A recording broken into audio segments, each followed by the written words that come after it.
Welcome KHO 11 News viewers. Jason Bristol, former Major League scout Jeremy Booth, here on the field in Arlington after the Astros' miraculous 5-4 win in Game 5 of this series, and now the Astros have taken a 3-2 series lead in this best of 7. Obviously the big talker, well, two big talkers, Jose Altuve's home run in the 9th inning is obviously a massive play, but ahead of that is what happened in the 8th inning with Aroldis Garcia getting drilled by Brian Abreu. Bench is clear. Garcia apparently thought that it was intentional, and Jeremy, tell us why it was not. Man, you know, I got to tell you, you've seen a lot of things this game, growing up in it and being in it as long as I have on this side of it. That's one of the most brain-dead assumptions I think I've ever seen. And I'm saying that because it's not February, it's not March, it's not April, it's not May, it's not June, it is October. It is these Game 5 of the ALCS, and the Astros are down 2 with a man on first base. The last thing you do is hit somebody, put the game out of reach. Now, in that situation, you're trying to elevate the baseball and pitch him tight and inside. That's the book on Garcia, is inside and tight. And when Abreu comes in, throwing 97, 98 miles an hour, ball's going to get away sometimes. He's pumped up too. That was about as bad. And look, and even if you do it, which you don't do, you don't then deny it. You don't then turn around and Garcia goes after Maldonado, and Maldonado says, oh, no. You absolutely say, yeah, we got you. Get your butt to first base. That's what you do. You don't turn around and say, nah, it's our bad, got away. You just don't do that, not in that situation. So there's a brain-dead and very immature play. I put that on Twitter, I said it, I'm going to say it again. There's a brain-dead and immature approach by Aroldis Garcia. Now, Bruce Bochy, after the game, we were in there for the post-game news conference. He said, I said something about, I don't know what the intentions were.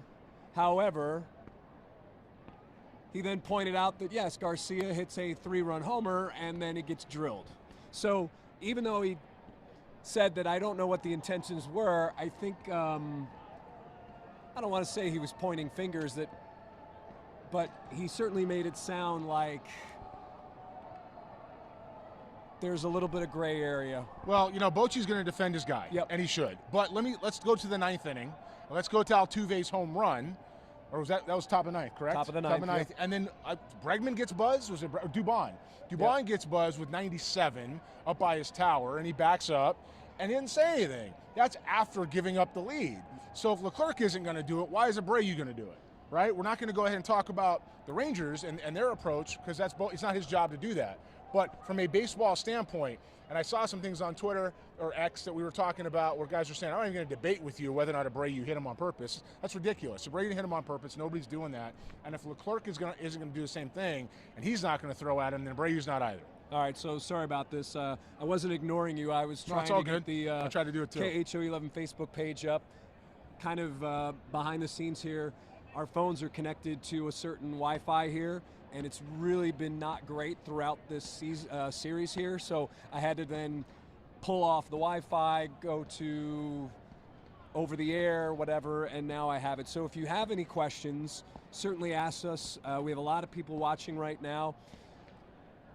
What I didn't get a chance to ask Dusty, and I don't know how he would have answered it anyways, that 9th inning, the Astros pinch hit for Jeremy Pena with Yainer Diaz, and then Singleton for Maldonado. Now, conventional thinking would say, okay, Dusty would have left Pena in to hit, and then Yainer for Maldonado, setting the stage for Jose Altuve. Do you think that that's a move Dusty would have made? Because I don't know if he would have made that move pinch hitting for Jeremy Pena. I don't think he hits for Pena either. I do agree with you. He hits for Maldonado there. Yeah. But I don't think he hits for Pena in that situation. And I will say that whoever did make that decision, you know, and for now, you know, Dusty's in the clubhouse. We can give him the benefit of the doubt of telepathically communicating it, or any number of ways that he may have done it. But he didn't do it. Whoever's on the bench made that call. Hitting Diaz in that position in the 8-hole for Pena, Diaz came off and hit a rocket, hunting fastball, and hit an absolute bullet to left field, and it got him started. Going back to the Abreu situation, what that really did was that woke this crew up. And we talked about this earlier. We'll go back to Verlander in the 6th. We have a lot to discuss. But we talked about it before the game. We talked about Montgomery versus Verlander, how it was going to battle. And you and I said, we said Montgomery's going to have a long day, and he did. He did have a lot of balls hit hard off him, and he got out of there unscathed for the most part. But early and often he was getting hit. Verlander, we said, was going to battle. Should definitely get you 4. Might get you 5. I didn't think the 6 should ever happen. I told you that in the first inning. But when it came to that situation, you have a chance for the Astros to go ahead. Dusty rides his plan out. It's his job. He's a manager. As he said in the post game, it didn't work out. I asked him. Didn't work out. Okay. He wanted to save his high leverage guys for later in the game. That's what he said. Okay. Either way, didn't work out. And then this team is now in a position where they have to go home as long as the Rangers ride it out and win 2 back in Houston, which has been a struggle so far, right? Now you've got a situation where they go ahead. This team knows that's not what's going on. You wake them up, and then whoever made those lineup changes absolutely did a great job of making that adjustment, because that worked out in a way that few times it actually does. I think it's Jamie says Presley, our closer, is the best. Listen, for him to go out there and 2 innings, essentially, outstanding job by him. Ismail says, I'm a Yankees fan, and I think Altuve is the, Jeter of this generation. And, boy, when you look at what Jose Altuve has done on this stage and continues to do, it really is remarkable. But what really stood out to me, Jeremy, is after Jose hits the home run, they show a shot of the dugout, and what do you see? You see Jose going over to John Singleton, because that's the kind of leader that Jose Altuve is. He certainly found John Singleton and said, you're a part of this. Like, your contribution was huge. If you don't get on the base on a walk, listen, I might not be getting that 3-run homer, and that's what leaders do. That's Jose Altuve. Well, Singleton was pretty frustrated with, I believe it was the 3-1 fastball he didn't swing at, right? Yeah. And you saw it, 3-0, Leclerc's all over the place. You absolutely take the 3-0 for strike 1. I think the 3-1 fastball he wished he could have had back.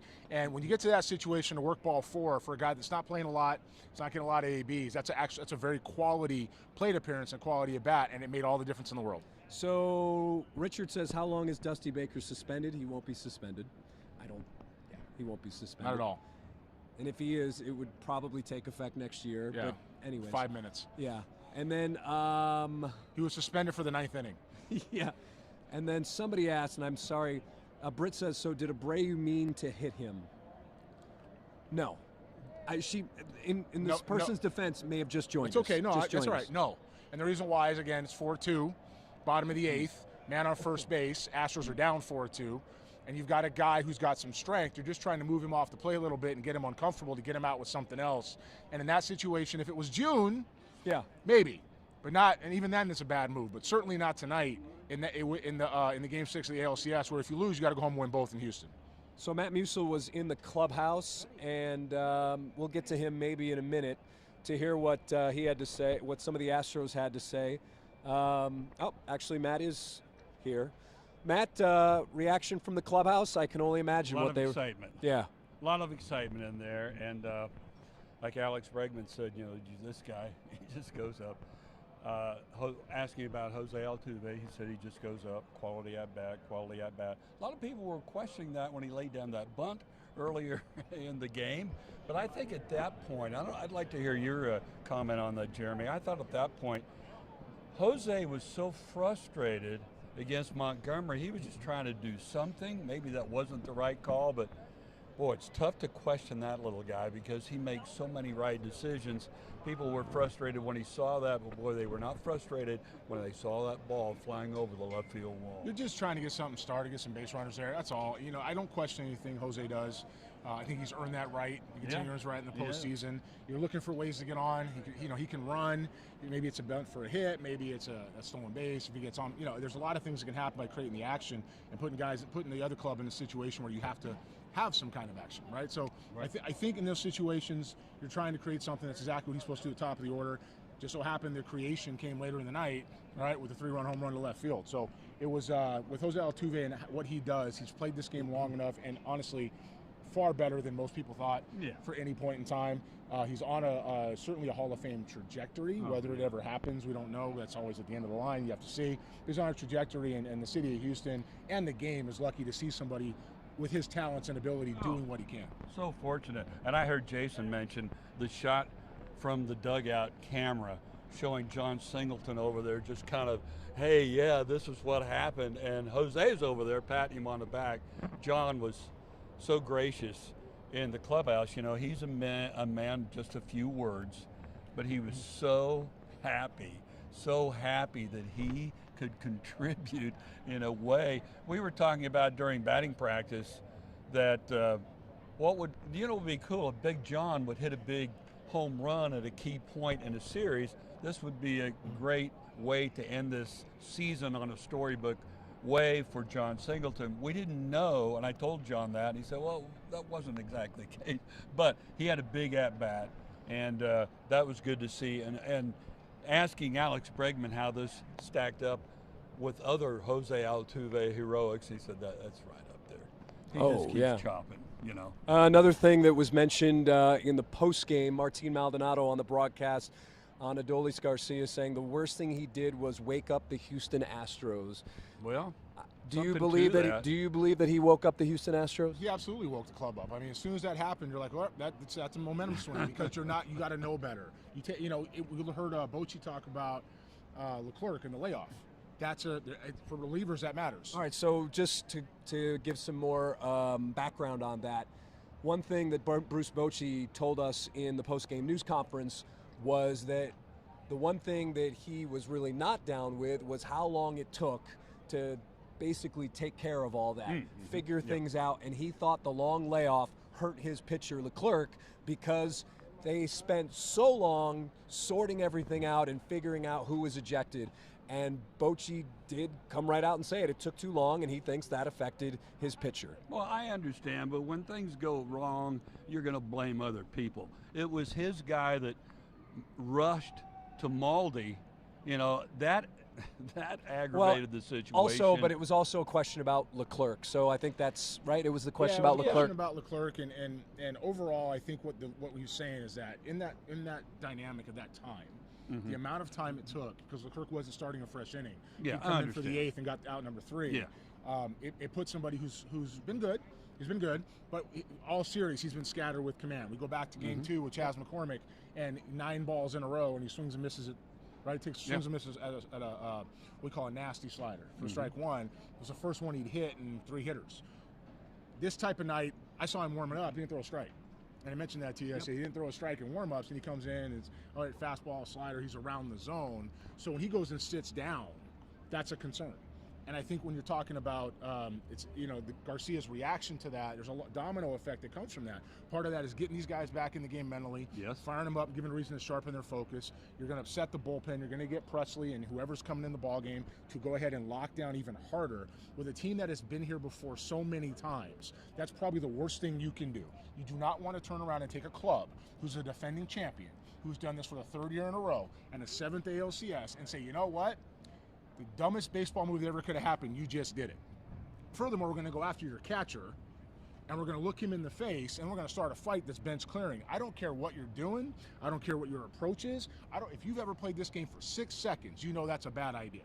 It's Game 6 of the ALCS, and you've got a defending champion says, okay, and now we're going to go home, and we got 2 shots to get 1. Now, we've talked about this before. We've said in every 7-game series, 2 games are yours, 2 games are theirs, and the other 3 are in between. Rangers got game 1. They just won. Astros gave away game 2. That's one of those 3 swing games. They came in here and won game 3, and they won game 4. And tonight, the Astros could have given away game 5, but now the Rangers gave it away. That's a swing. So now you've got 2-2 with a swing game in the Astros' favor to go back and see what happens at 6 and 7. And let me just add this real quick. It was Martin Maldonado behind the plate. Correct. And yes, I know the analysts, all the people who love numbers, they don't like Martin Maldonado's place on this club, and they think that he should play less. I guarantee you that if it's Yainer Diaz behind that plate in that situation, Yainer Diaz does not say anything to Adolis Garcia. Well, he might say something physically, but he's not certainly. Yeah, but what I'm saying is, for Martin to then speak up, that is another. I mean, that's experience. That's veteran. Being around. That's a veteran move. Veteran move. You do not. And again, as we started out and said in the beginning, if you do hit him, you let him know you did it. You're not sitting there running from it like, oh yeah, you got that 98 in your ribs. Yeah. No, it's accident. Yeah. No, you say, no, I got you. Yeah, absolutely, I got you, and I'm gonna do it again. if you do that again. That's what you do in those situations when bench is clear. You don't sit there and run from it. And again, the veteran presence of Martin Maldonado. Dusty's been riding it all year. The metrics look different. Everything you just said, everything we've all said for a while. That was a moment for being cool, calm, and collected, and he did it, and he handled it. He stayed in the game. They tossed to Brayu, which was only done to prevent further escalation, in my opinion. Yeah. That was a bad move. And then Dusty's got to go.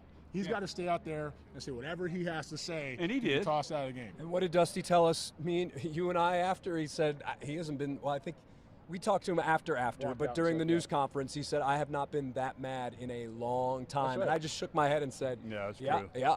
Yeah. I've never seen anything that dumb in 27 years of professional baseball.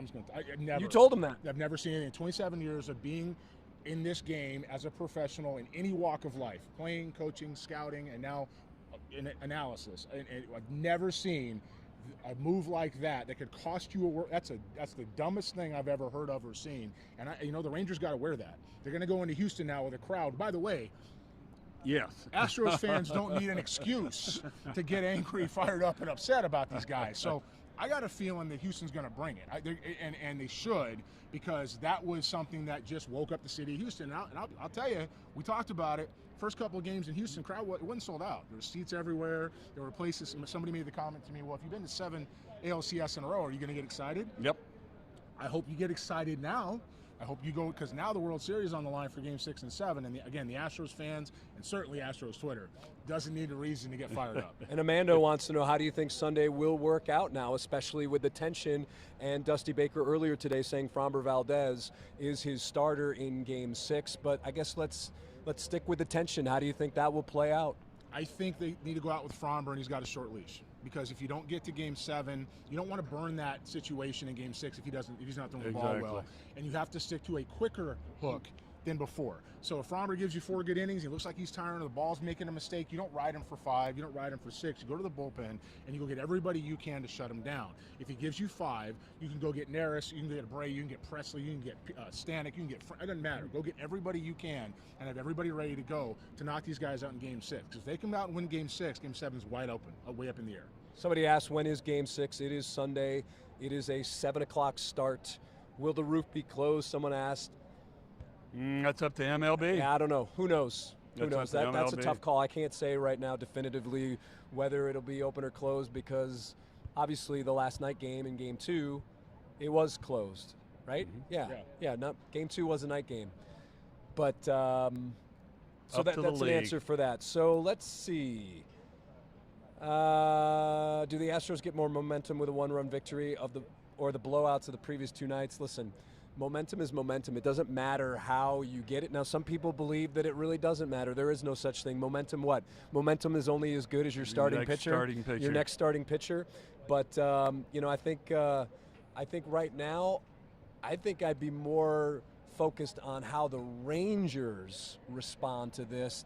The Astros are feeling good. The Astros have confidence, but the fact that the Rangers, they had this game. They had this game in a way because they got to JV.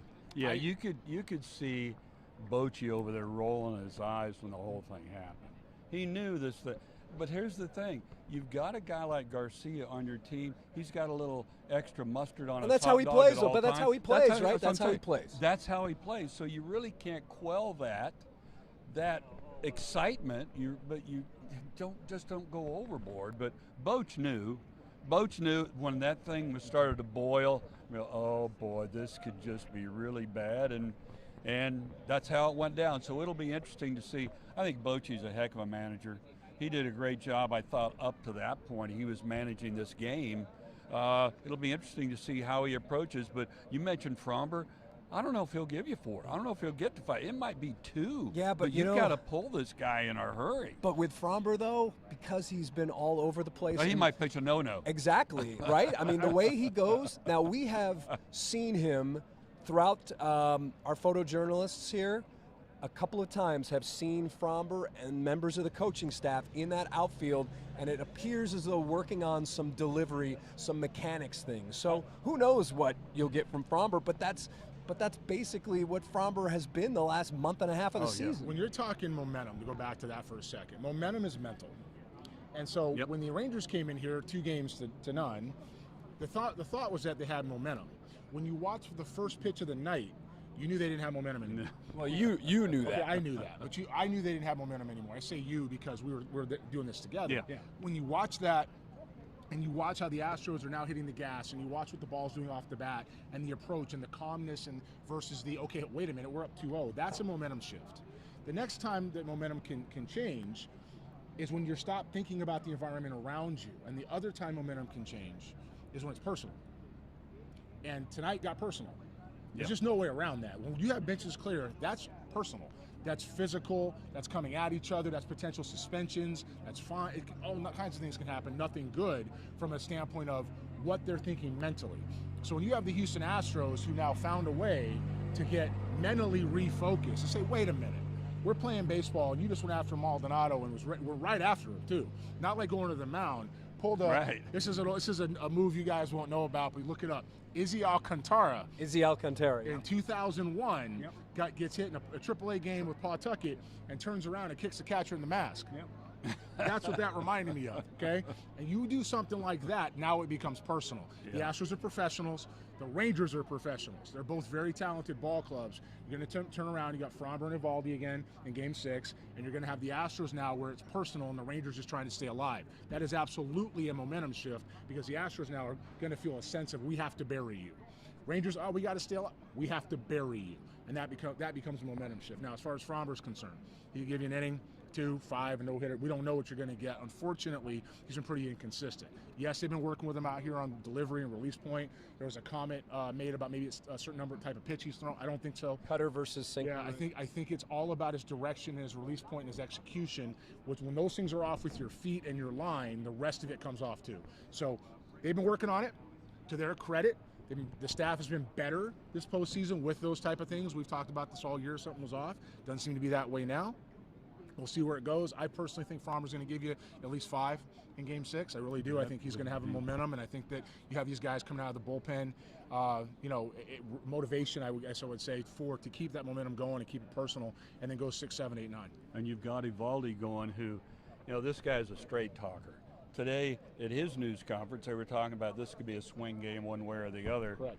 And he goes, look, the bottom line to our team is he doesn't even question it. No. He doesn't worry about saying, the bottom line to our team, we haven't been pitching well. That's right. That's why we haven't pitched well. We haven't pitched well. He said that over and over. If I pitched well, we should have a chance. And that's, he's a no-nonsense guy. It'll be interesting to see what he does if he could win 2 games in his hometown against his hometown team. It was interesting walking around up top or down below, as we do, talking, listening, and it was said, it was just said that the Rangers will go as far, not by us, the Rangers will go as far as Montgomery and Evaldi take them. Yeah. It was absolutely said. Evaldi's going to come home to Houston. He's done it there before as a member of the Red Sox. He's now done it as a member of the Rangers. He's going to have something to prove at home to keep them alive, and he's not afraid of them. So it's just going to be how his command and feel is and what these guys do to come back, and Framber's have to match him pitch for pitch, or it goes the other way real easy. Going to be another fun game. It is. Absolutely. Game 6. This was a lot of fun today. It was. No question. It was. I know people were wringing their hands and cheering and, oh my gosh, all kinds of stuff. And this crowd left stunned here today. They finally got loud. I know the Ranger fans here and the Rangers organization concerned about, they've had to drum up business here, drum up support. And finally they had it. And like Bochy said yesterday, man, this is embarrassing. We're doing this in front of our hometown crowd. We won't do that tomorrow. Of course, they did lose, but they played well throughout most of this game against that flashpoint late in the game that really sparked the Astros. And then, of course, brain dead moments catch up to you. Yes. Any given time, whether it's an error, whether it's swing and miss like we talked about McCormick, the Astros the other night with 9 guys left on base, or whatever it was, 8 guys left on base. Brain dead moments, losing mental focus will catch up to you 100% of the time. Yeah. Tonight, the Rangers had a brain dead moment and it caught up to them, and the Astros walk out with the win. All right, we appreciate all of you chiming in here on Facebook. Had a lot of people watching. We've gone almost 25 minutes, so we're going to wrap it up from here. Once again, your Houston Astros are now in the driver's seat, up 3 games to 2. It's personal. Let's say that. It's personal. It should be. It's personal. All right. For Matt Musil, former Major League scout Jeremy Booth, our KHO 11 baseball analyst, I'm Jason Bristol saying goodnight from Arlington, where the Astros earn a big win off the bat of Jose Altuve. Until next time.